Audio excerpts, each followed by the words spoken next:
Welcome back to Thrive at the Top, and thank you for joining me in this powerful 5-part series, Beyond the Incident, Rethinking Mental Health Risk in Aviation. I'm Mabel Munyimani, the founder of Complete Wellbeing Global and the creator of the Safe Pillars Framework. And today, we bring this series to a close by turning our attention to the future. What does a truly psychologically safe aviation system look like? If we've learned anything from the powerful stories shared by Alexandra Capella and echoed by many in the industry, it's that the system matters. Culture matters, leadership matters, policy matters just as much as people. Let's talk about what needs to change and how we build aviation systems that not only prioritize safety in the air, but also on the ground for the people carrying it all. Aviation is built on systems thinking. We have checklists, we have standard operating procedures, we have escalation frameworks and risk metrics. But when it comes to mental health and psychological well-being, we rely on individual resilience, and that's not enough. Psychological safety isn't about being nice. It's not about shielding people from pressure. But what it's really about is about creating environments where people feel safe.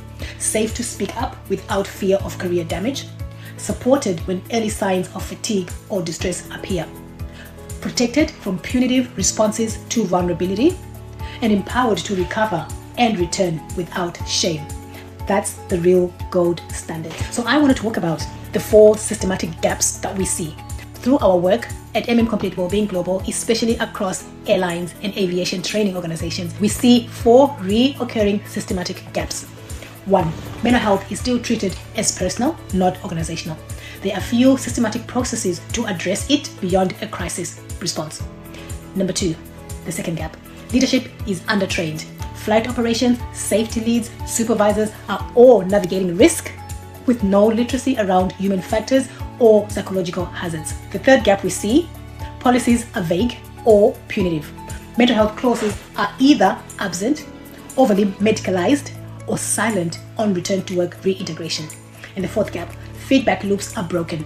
There is little or no monitoring of well-being uptake, experience, or outcomes across roles.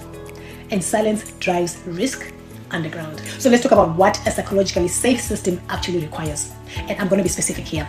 Here's what we believe psychologically safe aviation systems need and what we help organizations build. Mental health literacy for all. Leaders, crew, safety, HR, and ops. Understanding how stress, fatigue, and trauma show up and how to respond early. Second, role-specific training and support. And this is something that we're uniquely known for. Cabin crew, pilots, ground staff, schedulers each have unique exposures and risks. Support must reflect that. And the third point, structured diagnostics. We need to move away from general surveys and start using aviation-specific well-being diagnostics that highlight risk across departments and roles. The next one, non-punitive escalation pathways. I cannot emphasize this.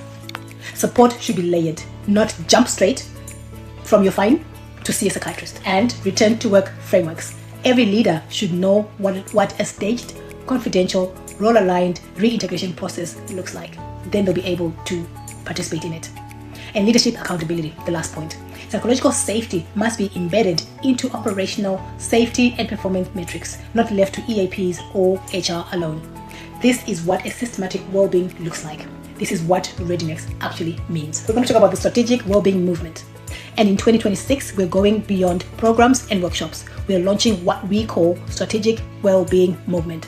It's a call to decision makers in safety, critical industries, especially aviation, to stop reacting to crisis and start building systems. It's a challenge to move from burnout management to burnout prevention, silence to structure, one size fits all to operationally aligned resilience programs.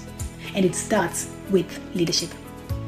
If you're in aviation, leadership, whether in crew, HR, safety, or training, and this resonates, this is your invitation. Okay, let's bring it all home. Psychological safety doesn't mean less accountability. It means deeper responsibility for people, for performance, and for prevention. And at Complete Wellbeing Global, we don't just talk about well-being. We measure it, we embed it, and we design systems that serve safety and sustainability. So DM us or drop ready below if you'd like to walk through our Safe Pillars diagnostic. Let's assess your current systems. Let's review your policies. Let's map the pathway to psychologically safe, operationally sound leadership. Because in 2026, we stop guessing. We lead with clarity, strategy, and care. Thank you for joining me for this series, Beyond the Incident, and I hope you found it insightful, lots of takeaways, and even just clarity on how to move forward. Until next time, lead well, lead responsibly, lead human.